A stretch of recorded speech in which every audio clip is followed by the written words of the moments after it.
오늘 우리 옆 사람에게 이렇게 이야기를 합시다. 세상과 타협하지 맙시다. 세상과 타협하지 맙시다. 오늘은 이 제목을 가지고 말씀을 좀 나누겠습니다.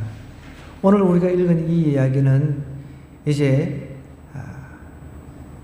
이 모세가 하나님의 명을 받들어서 이제 바로 왕 앞에 나아가서 내 백성을 하나님께서 이끌어내라 그랬다. 그러자 이 바로 왕이 너무 완강했어요. 마음이 완악했다 그랬습니다. 마음이 완악해가지고 하나님 백성을 보내주지 않는 거예요.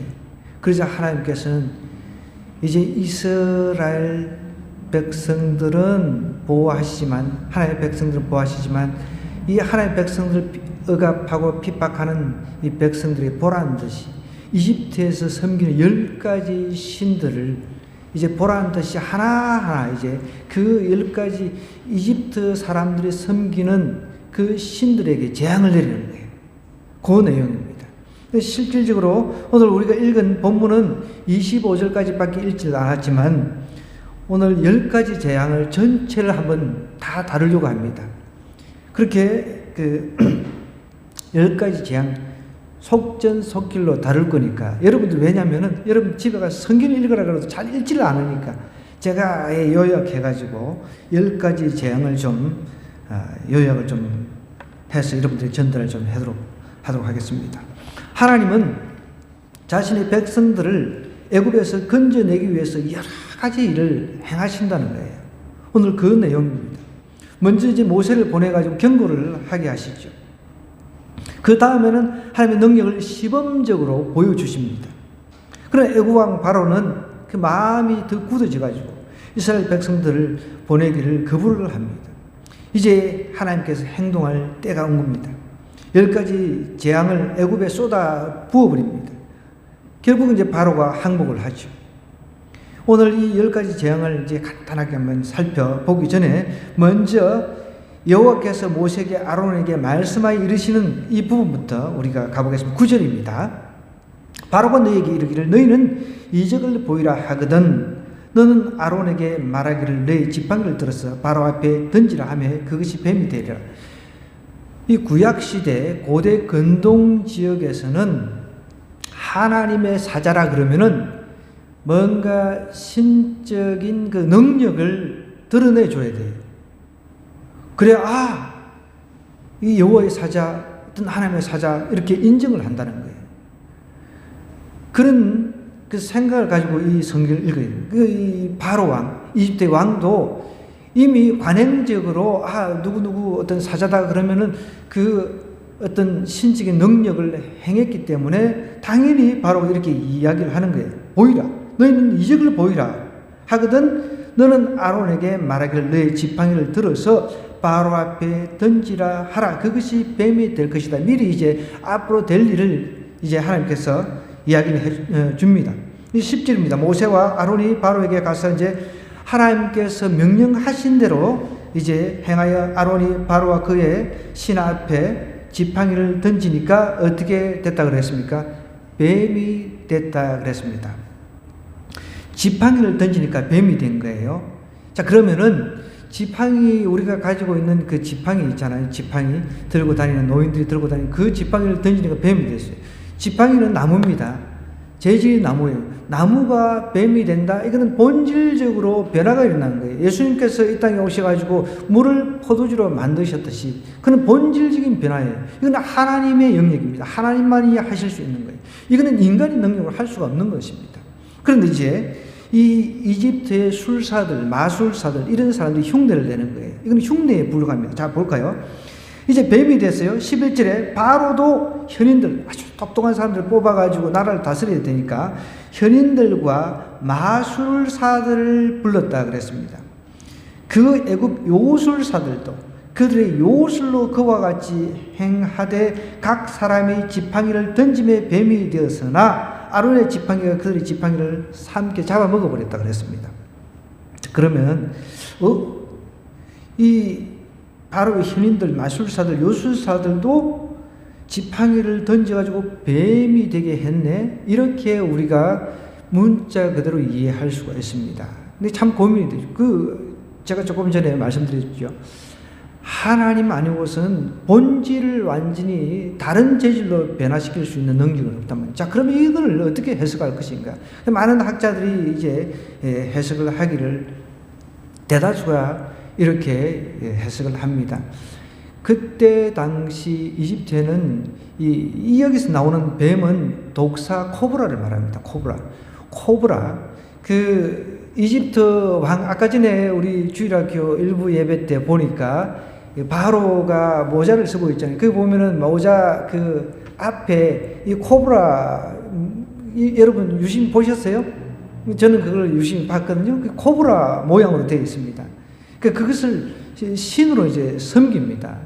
신으로 섬기는데, 그때 당시 요술사들은 요 뱀 코브라에게 체면을 걸어가지고 뻣뻣하게 만들어요. 그런 기록이 있습니다. 근데 실질적으로 제가 인도에 가서 뱀쇼 하는 것을 제가 영상으로 찍어 왔거든요. 오늘 들려고 했더니 저기 PPT 담당자 지금 뭐 나가버리고 없네요. 근데 그 화질이 또 안 좋아요. 거의 뭐 15년 이상, 한 20년 전에 디지털 카메라로 찍은 영상인데, 요즘은 우리 카메라보다도 못하잖아요. 디지털 카메라가 지금은 우리 스마트폰보다 못해요. 예전 화질이 너무 안 좋더라고요. 제가 이제 영상을 어제 돌려봤어요. 돌려봤더니 막 손을 잡고 이렇게 막 주문 외우고 하는데 보니까 뱀이 뻣뻣해지는 거예요. 이렇게 짝대기처럼 뻣뻣해지더라고요. 지금도 이렇게 뱀을 부리는 그런 요술사들, 마술사들, 이런 사람들이 뱀에게 체면을 걸어가지고 뻣뻣하게 나무 몽둥이처럼 이렇게 만든다는 거예요. 근데 이것이 이제 던져지니까 이것이 이제 꿈틀꿈틀 풀어져가지고, 체면에 풀어져가지고 동일하게 뱀의 모습으로 변하는 것이죠. 그러니까 대다수 학자들도 그렇게 해석을 하는 거예요. 저도 이 문제를 고민하면서 이 문제를 연구를 해보니까, 제가 그 영상을 찍은 것을 돌려보니까, 그야말로 체면을 걸어가지고 뻣뻣해지더라고요. 그게. 우리는 이 요술사들도, 그러면은 요술사들도 이런 능력이 있네라고 생각할 것이 아니라, 이것은 요술사들, 바로의 그 현인들, 마술사들, 요술사들이 행하는 것은 그야말로 눈속임인 거죠. 체면을 걸거나 해서 눈속임으로 이렇게 행했다라고 볼 수가 있습니다. 각 사람이 이제 지팡이를 딱 던지니까 뱀이 되었다는 거예요. 이미 이제 좀 이 요술사들도 체면을 걸어가지고 막대기처럼 이렇게 만들어 왔겠죠. 그러면서 이제 던지면서 우리도 할 수 있다, 이렇게 이야기를 한 거죠. 그러니까 바로의 마음이 어떻게 완악해진 거예요. 야, 니네들만 하나님의 명령을 받아가지고 니네들만 이런 이적을 보이는 게 아니다. 내 부하들 한번 봐라. 내 부하들도 똑같이 행하지 않냐. 그러니까 바로의 마음이 완악해지는 거죠. 그거 우리도 할 수 있네. 그러니까 야, 그거 네가 하는 거 그거는 뭐 우리도 할 수 있는 건데 그게 이적도 아니야. 이렇게 지금 마음이 완악해져 버린 거예요. 이 정도 되면 사실은 회개를 하고 하나님의 말씀을 들어야 되는데 그렇지 않다는 거예요. 이제 두 번째, 이제 마음이 이제 완악해져 가지고, 이때 이제 하나님께서 물이 피로 변하는 재앙을 내리십니다. 14절입니다. 여호와께서 모세에게 이르시되 바로의 마음이 완강하여 백성 보내기를 어떻게 했다고? 거절했다는 거예요.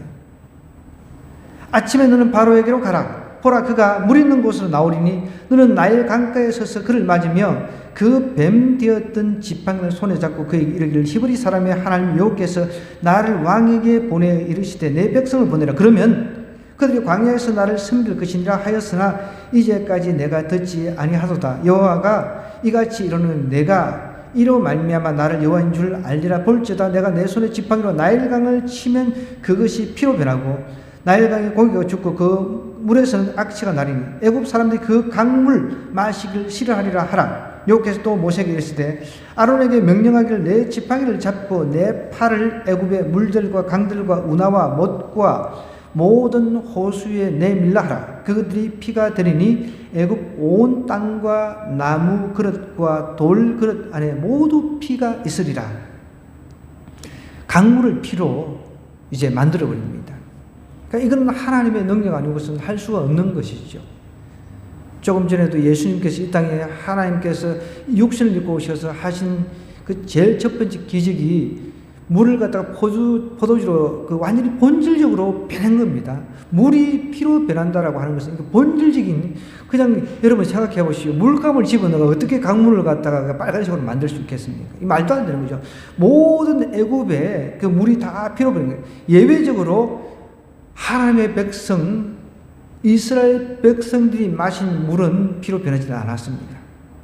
근데 이것도 이스라엘 백성들 그 사는 곳에서는 피로 변하지 않았지만, 이제 아마 이집트의 이 요술사들, 현자라고 하는 이런 사람들, 마술사들이 아마 이스라엘 백성들한테 가서 이제 물을 받아가지고, 거기밖에 지금 피로 변하지 않은 것이 거기밖에 없으니까 피를 받아가지고 동일하게 뭔가 어떤 약을 탔든지 해가지고 이렇게 왕 앞에만 보여주면 되니까 그렇게 시연을 했을 거라고 우리는 추정할 수가 있습니다.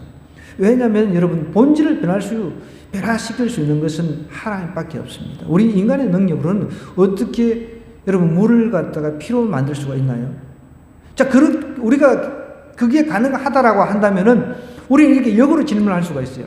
그러면 이집트의 똑똑한 사람들, 요술사들, 마술사들이 그러면은 어차피 그렇게 물을 갖다가 피로 변하게 했다면은 피를 갖다가 물로 다시 변화시키면 되잖아요. 그죠? 근데 그렇게 못 하잖아요. 맞나요? 그걸 못 한단 말이에요. 그러니까 이스라엘 사람들이 살고 있는 거기에는 피로 변하지 않았으니까 물을 이제 빌려왔겠죠. 빌려와가지고, 밖에서 빌려와가지고, 왕 앞에서 이렇게 타가지고, 우리도 이렇게 할 수 있다. 이렇게 보여준 거겠죠. 그러니까, 자기가 믿고 싶은 것만 믿잖아요, 사람들은. 우리 똑똑한 사람들, 우리 마술사도 다 이렇게 물을 갖다 또 피로 변화시키네? 이러니까 또 마음이 어떻게 굳어져 버린 겁니다. 모세와 아론이 20절입니다. 여호와께서 명령하신 대로 이제 행하여 바로와 그의 신하의 목전에서 지팡이를 들어 나일강을 치니까 그 물이 다 피로 변했습니다. 나일강의 고기가 죽고 그 물에서는 악취가 납니다. 애굽 사람은 나일강 물을 마시지 못하며 애굽 온 땅에는 피가 있었습니다. 애굽 요술사들도 자기들의 요술로 그와 같이 행함으로 바로의 마음이 어떻게 됐다고요? 완악해졌다는 거예요. 그들의 말을 안 듣는 거예요. 애굽의 그 나일강이라고 하는 것은 젖줄입니다. 젖줄. 그것이 흘러 넘쳐가지고 농사를 윤택하게 하고 이렇기 때문에 거의 애굽 왕은 아침에 일어나자마자 눈 뜨자마자 그 강에 가서 그렇게 예를 다하고 그 강의 신을 섬기는 그 전례가 있다고 그래요. 일어나자마자. 세상 사람들도 그렇게 일어나자마자 쓸데없는 신에게 예를 다하면서 얼마나 부진을 뜨는지 몰라요. 우리 믿는 사람이 그런 부분에서는 도전을 좀 받아야 되겠죠. 이제 바로가 돌이켜 궁으로 확 들어가 버립니다. 그 일에 관심을 가지지도 아니했다 그랬습니다. 애굽 사람들은 나일강 물을 마실 수 없으므로 나일강 강가를 파가지고 이제 마시는 물을 구했다고 그래요. 그리고 나일강을 치신 후에 이제 7일, 일주일이 이제 지나가면서 이제 8장부터 이제 하나님께서 그들이 섬기는 우상들을 하나하나 이제 깨부숩니다. 이 10가지 재앙을 간단히 살펴보면요. 첫 번째는 피재앙이죠. 나일강이 피로 변하는. 두 번째는 깨구리 재앙입니다. 이 깨구리 재앙은 출생의 신, 이 이집트 사람들이 출생의 신을 섬기고 있어요. 그리고 머리가 깨구리 같은 거예요. 머리가. 그 다음에 이제 먼지가 이로 변하는 그런 재앙을 보냅니다. 이것은 사막의 신입니다. 그냥 참고로만 알아놓으시면 됩니다. 8장 20절에서 32절은 파리재앙. 파리 모양의 신을 섬겼습니다. 잡탕을 다 섬긴 거죠. 그 다음에 이제 9장으로 넘어가면 악질 재앙이 나옵니다. 악질. 가축에게. 그러니까 소의 머리 모양을 섬기는 가축을 보호한다 해서 그런 신을 섬겼습니다. 이 이집트 사람들. 지금도 보면 그런 그 소머리 형상의 그런 그 신들을 섬기는 경우가 있어요. 우리 뭐 멀리 갈 것도 없이 인도에 가면은 소를 신으로 섬기잖아요. 그죠? 저도 인도에 여러 차례 다녀왔는데 길거리 소가 들어 누워 있어도 가만히 냅둡니다. 가만히 냅둬요. 그 다음에 이제 9장 8절부터 12절은 독종. 독종이라고 하는 치료의 신을 또 섬겼다는 거예요. 이집트 사람들이. 그 다음에 이제 우박. 9장 13절부터 이제 35절 우박 재앙을 통해서 하나님이 치십니다. 이 우박이라고 하는 것은 하늘의 여신을 이집트 사람들이 섬기고 있었어요. 하나님 별의별 신을 다 섬기고 있었죠. 그 다음에 10장으로 이제 넘어가면 1절에서 20절에 메뚜기 재앙으로 농작물을 싹 없애버립니다. 이것은 농작물을 보호하는 신을 섬기고 있었다는 거예요. 이집트 사람들. 그 다음에 하나님께서 흑암 재앙을 보내십니다. 아까 전에 우리 주일학교 전도사님이 태양신 이야기를 했습니다. 이 태양신. 지금도 사람들이 여전히 태양을 신으로 섬기는 그런 사람들이 있습니다. 태양신에 대한 경고, 태양신을 섬기는 것에 대한 그런 죄악입니다. 이제 마지막으로 이제 장자의 그 죽음을 통해 가지고 장자를 죽여버려 가지고 어린이를 보호하는 신이 있다라고 믿는 거죠. 어린이를 보호하는 신. 그러니까 그런 것들, 그들이 섬기는 신들을 하나하나 하나님께 재앙을 통해서 심판을 해버리는 거예요. 그러자 이제 바로 왕이 마음이 완강해진 그 상태에서 이제 8장 25절, 27절 우리 한번 가보십시다. 자, 훌쩍 뛰어넘어서 8장 25절, 27절의 말씀입니다. 바로가 모세와 아론을 불러 이르되 어떻게 해요? 너희는 가서 이 땅에서 너희 하나님께 제사를 드리라. 모세가 이르되 그리하면 부당하니이다. 우리가 우리 하나님 여호와께 제사를 드리는 것은 애굽 사람이 싫어하는 바인즉 우리가 만일 애굽 사람이 목전에서 제사를 드리면 그들이 그것을 미워하여 우리를 돌로 치지 아니하리이까. 그랬습니다. 바로 첫 번째 타협하는 하나님을 섬기기는 해라. 그러나 광야로 들어가지 말고 그냥 애굽에서 섬기라. 뭘 그저 광야까지 가려고 하느냐. 이렇게 타협을 하고 있다는 것이죠. 꼭 힘들게 광야까지 가서 하나님을 섬길 필요가 있느냐는 거죠. 이것은 오늘 사탄이 아주 즐겨 쓰는 수법이기도 합니다. 예수님을 믿기는 믿되 그냥 뭐 대충 좀 믿으면 안 되냐. 뭐 세상에도 발을 붙이면서 그렇게 믿으라라고 이제 유혹을 하는 거죠. 양다리 걸치고 신앙생활을 하라는 거예요. 꼭 광야로 가야만 되는 것은 아니라 라고 이야기를 하는 거죠. 그런데 하나님은 뭐라고 이야기를 하고 있습니까? 야고보서 4장 4절은 이렇게 이야기를 하고 있습니다. 세상과 붙하는 것은 하나님과 어떻게 원수되는 것이다 라고 이야기를 하는 거예요. 고린도후서 6장 17절에도 저희 중에서 떠나라 함께 하지 말라는 거예요. 우리 성도는 세상에 속해 있지만 사실은 세상에 속한 것이 아닙니다. 우리는 이중국적자예요. 지금 전국 시민권자, 그 다음에 지금 이 땅의 시민권자, 이중국적자로 살아가고 있는 것이죠. 하나님은 우리가 세상 사람과 다르게 살기를 원하십니다. 믿음의 결단으로 현재 자리를 박차고 내가 신앙생활에 방해되는 것들이 있다라고 한다면 빨리 애굽에서 탈출하듯이 출애굽을 해야 된다는 것이죠. 앙리파브러 그 곤충기에 보면 아주 재미있는 실험이 하나 나오는데 화분에 솔잎을 많이 넣고 소나무 애벌레를 그 화분 주위에 놓았습니다. 솔잎은 애벌레가 굉장히 좋아하는 음식입니다. 솔잎은 한 마리가 화분 주위를 돌기 시작합니다. 그래서 나머지도 모두 그놈 뒤를 따라서 쉬지 않고 돌고 무려 일주일 동안 쉬지도 않고 먹지도 않고 탈락자도 없이 계속 화분 주위를 돌았습니다. 화분 가운데는 이 애벌레가 좋아하는 솔잎이 가득한데도 솔잎은 거들떠보지도 않고 계속 앞에 놈만 따라서 돌기 시작한 거죠. 결국 어떻게 됐겠습니까? 다 죽었습니다. 다 죽었다는 거예요. 세상 따라가는 것도 그렇습니다. 그 대열에서 이 땅에서 하나님께로 오는 것만이 참으로 사는 길인데 세상을 따라가다 보면 결국은 우리를 사단의 밥이 되게 한다는 것입니다. 이 바로는 또 너무 멀리 가지 말라라고 28절에 이야기를 하고 있습니다. 바로가 28절 한번 볼게요. 8장 28절. 바로 내가 너희를 보내리니 너희가 너희 하나님 여호와께 광야에서 제사를 드릴 것이나, 그럼 광야까지는 가는데 너무 또 멀리는 가지 말라는 거예요. 여러분, 바로는 자꾸 타협하는 거예요. 왜요? 이 이스라엘 백성들이 어떻게 보면 경제를 살려주는 그 인력의 역할을 하잖아요. 경제 일꾼이나 마찬가지입니다. 그러니까 이렇게 자꾸 타협을 하는 거예요. 광야로 가서 하나님을 섬기기는 하되 너무 멀리는 가지 말라는 거예요. 꼭 멀리 가야 하나님을 잘 섬기는 것은 아니라는 거예요. 오늘날 사탄도 이렇게 우리에게 속삭이는 거예요. 처음에는 예수님 못 믿게 하려고 막 야단이죠. 남편이 안 된다, 막 시댁 식구가 안 된다, 시아버지가 안 된다. 그 다음에는 이제 교회는 가라. 그래, 적당히 믿어라. 이렇게 또 타협을 하게 한다는 거예요. 여러분, 우리가 예수님 믿는데 적당히가 어디 있습니까?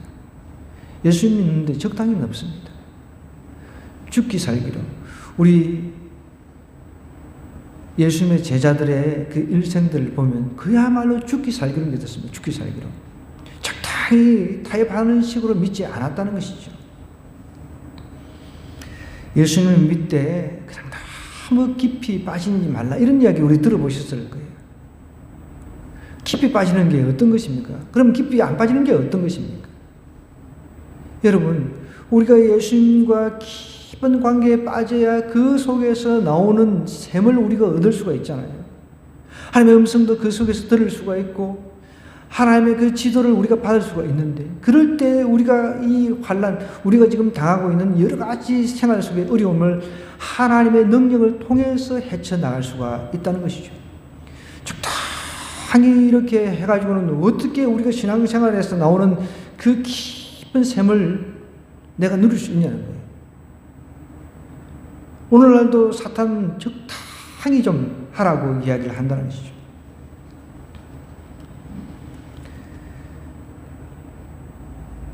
예수님 믿는 것, 여러분, 적당히가 없습니다. 적당히 믿는 사람치고 제대로 된 신앙인 제가 보지를 못했습니다. 여러분, 성경에 보면 미지근한 신앙을 지적하고 있잖아요. 미지근한 것, 딱 질색이다라고 성경은 말하고 있습니다. 믿으려면 확실하게 믿어야 된다는 거예요. 확실하게. 오늘 교회 다니는 많은 사람들이 바로 왕 같은 이 타협안을 충실히 이행을 하려고 합니다. 적당히 교회 한 번만 나오고 그냥 뭐 나머지 삶을 그냥 내 세상에 다 쏟아놓고 그렇게 살아가는 것이 그냥 맞다라고 생각하는 거죠.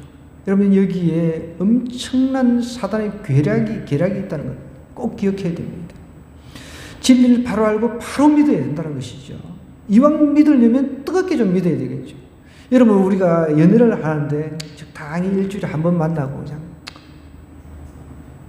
일주일에 한 번 만나고 그러다 보면 또 적당히 또 아이고 또 한 달에 한 번 만나고 이렇게 연애를 하는 사람이 있습니까? 매일 만나도 모자라는데 그래가지고 결혼을 하잖아요. 아예 같이 살기를 원하잖아요. 우리가 하나님을 믿어도 이렇게 적당히 대충 믿어가지고 어떻게 우리가 하나님을 사랑해요, 찬양을 하고 하나님 사랑해요, 하나님이 You are everything to me 이렇게 이야기를 할 수 있겠습니까? 이게 말이 안 되는 거죠. 어떻게 그게 찬양이 되겠습니까? 적당히 이렇게 믿어가지고 정말 가슴이 뜨거워가지고 그 안에서 내가 믿는 그 감정이 분출이 돼야 그것이 믿는 것이죠. 열심히 부지런히 믿어야 뭔가가 여러분 이루어집니다. 세상에 믿지 않는 사람들도 얼마나 열심히 하는지 몰라요. 아까 바로왕이 그랬잖아요. 바로왕이 아침 일찍 나라를 또 다스려야 되니까 이 나일강 앞에 가가지고 다 그 예를 다 하고 그렇게 자기 업무를 시작한단 말이에요. 그럼 꿀벌 잘 아시잖아요. 꿀벌은 티스푼으로 한 스푼의 꿀을 만들기 위해서 몇 번을 찾아가야 되는지 아십니까? 154번 꽃을 찾아가야 된다고 그래요. 몇 번요? 154번요. 그 한 스푼의 꿀을 만들기 위해서. 1파운드의 꿀을 만들려면 무려 2만 번의 꽃을 찾아가야 된다고 그럽니다. 제가 최근에 이제 수박을 참 좋아하는데 수박에 대한 그 영상이 있더라고요. 어떤 농부가 찍어 올린 그거를 이제 보는데 저도 뭐 수박 농사를 어렸을 때 지었지만 어떤 수박이 맛있는지 대충 뭐 두드리는 그 수준으로 가지고 이제 그 이해를 했었거든요. 통통통통 소리가 나면 맛이 있다. 근데 그 농부가 하는 이야기가 그 이상하게 이제 좀 뭐 이렇게 줄 끄어지는 것 같이 이렇게 그 좀 지저분한 그 모습들 그게 보이잖아요. 그게 꿀벌이 이제 그 꿀벌이 앉아가지고 그거 뭐죠? 한 그거래요. 꿀벌이 수정을 한 거래요. 그것이 많으면은 굉장히 수박이 달대요. 저도 처음 알았습니다. 꿀벌이 계속 앉아가지고 그걸 수정을 한 거예요. 그러니까 이제 지정을 하다 해가지고 여러분들은 그걸 이거 맞는 수박이다가 생각할 게 아니라 어떻게 꿀벌이 여러 번 수정을 했다는 거예요. 거기서.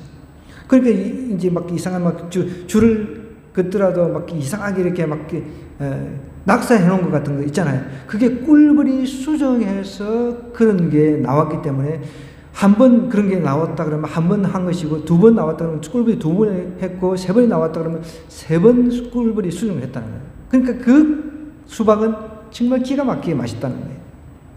꿀벌이 애를 써가지고 그렇게 했다는 거예요. 1파운드의 꿀을 만들기 위해서 무려 2만 번 꽃을 찾아갑니다.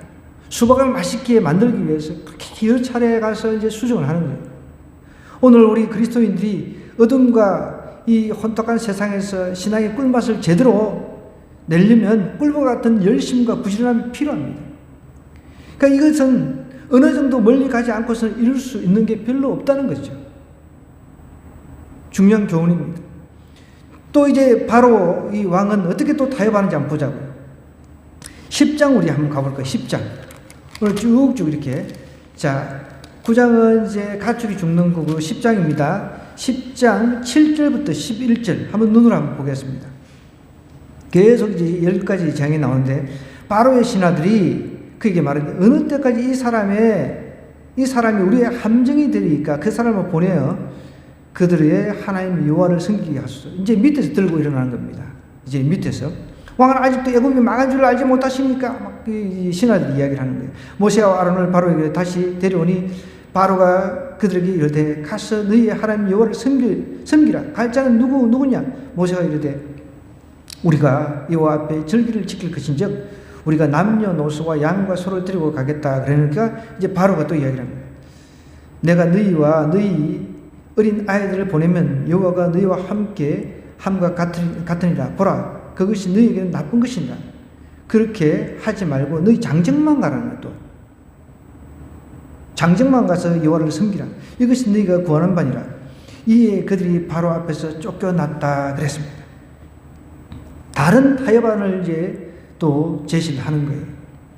광야로 가서 하나님을 섬기되 다 가지 말고 여자들과 아이들 남겨두고 남자들만 가라는 거예요. 오늘날 사탄도 똑같이 이렇게 합니다. 뭐 온갖 다 믿으려고 하느냐? 너만 대표로 믿으면 되지. 하나님은 뭐라고 이야기를 하십니까? 주 예수를 믿으라. 그리하면 너와 내 집이 구원을 받는다 그러잖아요. 온 가족이 구원을 받아야죠. 온 가족이. 그래서 이 말씀을 붙잡고 기도해야 됩니다. 저와 여러분이. 주 예수를 믿으라. 그리하면 너와 내 집이 구원을 얻는다고 하였사오니 하나님이 우리 가정의 구원이 온전하게 이루어지게 해달라고 기도해야 되는 거예요.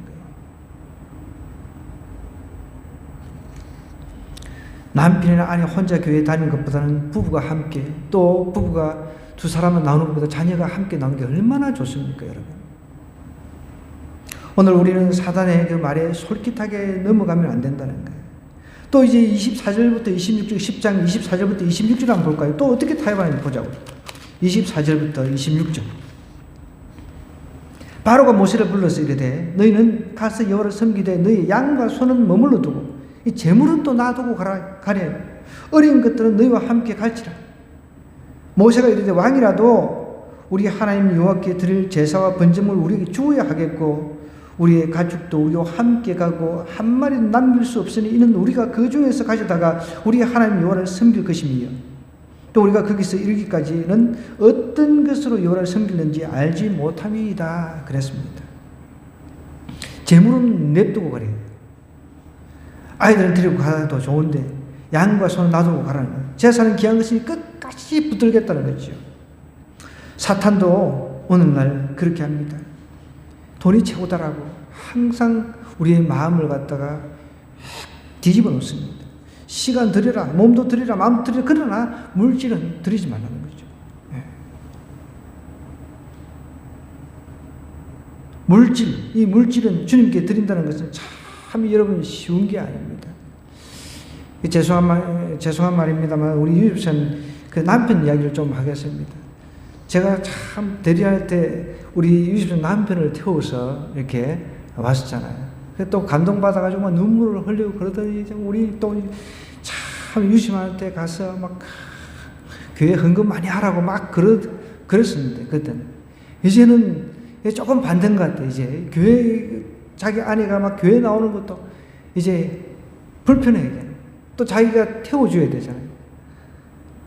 저는 어쨌든 우리 집사람 차라리 그냥 남편한테 이야기하지 말고 내가 모시다 드리겠다 해도 굳이 또 이렇게 오는 거 보면 어쨌든 참 때가 되면 언젠가 돌아올 거예요.